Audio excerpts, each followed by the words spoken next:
We are going to have a hopefully delightful and insightful conversation today about your favourite speech, because that is what Hear Me Out is all about. Is I just want to speak to some of the actors that I love and respect most in the world about some pieces of plays that they're really enthusiastic about, because I think as actors, we often get the best experience of a performance. I always think sort of that an audience actually, they see something once, it washes over them and hopefully creates an amazing response. But we have such a privilege as an actor because we understand the minutiae of everything. Yes. And that's what I want to let them in on. Oh, yeah, lovely. It's a lovely idea, yeah.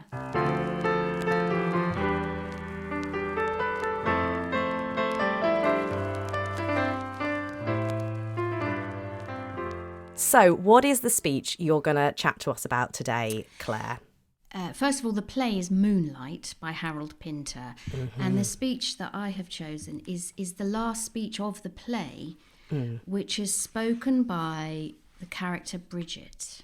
This play is about a family, a man called Andy who is seemingly on his deathbed. He is dying, and he's sort of looking back over his life with his wife. And it's about him looking over his life and them talking about the various relationships in their life and the relationships with their sons and the daughter. It seems who has died. Right. At Sounds an like a early barrel of age. laughs. Well, What would you deem as sort of classic Pinter characteristics? if you were being maybe a bit generalised about it, you know, people talking at odds, they give each other sort of odd names and talk across each other and talk kind of opaquely about this relationship, and if I'm honest, that's the part of the play that I found most difficult to access. Right. But over all the years, and I've been working for about 33 years, this is the first play that came into my mind when you asked me to think about the favourite speech, because there's such a connection to it that I don't think I've had with another play. Right. And I think it's because it occupies a really funny place. And I've been thinking about it a lot recently, because there's been, oh gosh, I don't want this to sound too miserable, but there has been a passing in the family. Right. So it was in my mind. It occupies this place where someone is straddling two worlds. Andy he may or may not be dying. I think he is dying. Right. And he's sort of occupying this world, and he's kind of transitioning to this other world. And for me, when I first read the play, because I played, she's 16, by the way, Bridget, and I played her when I was 28. But I don't think it matters. 28 going on 16. Exactly, always youthful. This area really appealed to me, because when I digressed a bit. When That's okay. I took the part, my own father had just died. Right. And I felt like I was in that funny zone where Art was reflecting reality a little. Yes, and that it's funny when someone dies sometimes, isn't it? Because you kind of suddenly get open to new and different things. And I felt that there was a flavour about this writing, because it was occupying those two worlds, that just kind of took my breath away. I had one speech at the beginning where you kind of place this girl, and she's never in a kind of conventional space. She's in a different space away from the other actors, Right. with a different lighting state. And she's describing the areas that she's in, and they're sort of surreal areas. And at one point she's talking about where she is, and she says, "There is a smell of burning, a velvet odour, very deep, an echo like a bell." And for some reason it's not at the forefront of the brain. It's happening somewhere else in the body, like an echo. If that doesn't sound too, I'm sure it does sound horribly pretentious, but it's how. But it really it's just struck how you. I responded to it. Yeah. Why was this speech such a sort of standout part for you? Because it's so weird, because normally it's true, isn't it, when you're working on a play, I'm quite forensic And I like to know everything is nailed down and I understand everything. And my hope being that I understand the sense of everything and then I can kind of throw it away. Yeah. But with this, I found it almost like I couldn't. Yeah. And I had to almost stand, like, when you have a thought at the back of your head. Yeah. It was a bit like that. I just had to have the thought at the back of my head, sort of just to just go... Not look at it directly in the eye. Exactly. Because if I look at this directly in the eye, the sense will melt away. I think it's amazing to hear also because we have been lucky enough to work with each other. I know how forensic you are, that word you used, and I'm very much the same. I think we're quite similar in that regard. So it is really fascinating actually to hear that there was a play or a speech where you did just effectively like throw off the shackles of understanding everything. Yeah, and just say it. Yeah. And also with one of the interesting things, another amazing sort of privilege we had with working on this play is that Harold Pinter was in the room. Well, so I wanted to ask about that because I think it's worth saying on air here that you were in the first production of it, weren't you? Yes. It was the inaugural production. And David Laveau directed it. Yeah. But how Harold was in the room. And interestingly, and I know other actors have reported this as well, if you ever asked him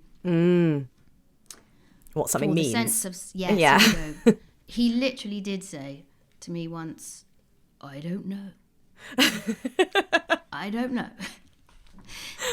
So he didn't offer much help, I guess. No, and yet that was strangely helpful because you were thinking, well, if he doesn't know. Do you remember any specific moments where you did ask him for clarity and didn't get it? Or at what point in the rehearsal period did you get that freedom to not ask? I think it was the first speech because I think I might have asked him because she's wandering through, it seems like a jungle. She's in a space all on her own. And I think I probably asked him where is that space? She was, yeah. Yes. And I think he said, I don't know. And I find that very helpful. I think it just as a whole I knew when I was in the room that it was a privilege that I was listening to Harold Pinter sort of talking about his play and as I say, watching Anna and Ian and Douglas and Michael, and it was... Did you feel very much part of a team? Because it must be quite hard as well when you're playing a role who does, in terms of the story, sit so separately to everyone else. Yeah, but I did though. I've been lucky enough once in my career so far to end a play, and I think there's quite a power and quite a moving, like I found it very emotional actually, at least when you love the play, because we do not always love the things we're in. No, we do not. No, we do not, sadly. But certainly when you've loved a play and a production, was it quite an emotional thing to end this play? Can you remember what it was like? What I remember about it is, and I've had it a few times, is when you love something and you really connect with it, but your character doesn't necessarily have the space for that emotion. I do remember struggling with that at the end of like, no, I mustn't wobble. I mustn't show. That's not my job. No, yes, my Claire job must not to do the show wobbling. underneath Bridget. No. Yeah, exactly. Have you seen it since your performance of it? Have you ever seen it? No. I wonder how I would respond to it. Yeah. And seeing it done, obviously, very differently. Again, when you've had a good experience with something, it can often be quite hard to watch someone else do it because you have such a personal connection with that part and that story. It can seem a little bit like a violation to see someone else inhabit it. Yes. It's odd, that one, isn't it? Yeah. There's a sort of, you feel really proprietorial over your responses to it, and it'd be interesting to talk to other actresses who've done it. And I feel quite proprietorial.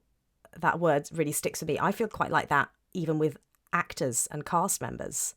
I often find it, obviously it's not really justified. I have no right to be annoyed, but I find it quite hard when actors I've been in something with, I see them on their next project, because there's an element of you've sort of in doing a play yourself. Again, I keep coming back to this, but when it's been a positive experience, there's such a bond formed.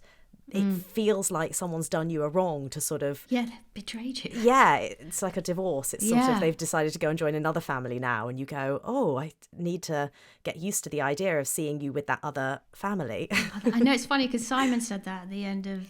Oh, did he? Joe Egg, there was something about, I think Patricia was going off to work and then we were talking about a director and he was going, what, you've been like cheating on me? You've been with other directors? You've been with other directors. I remember doing a play once and just seeing one of the actors in a rehearsal shot from a previous play and sort of striding up to him going, what do you think this is? Okay. Who have you been acting with?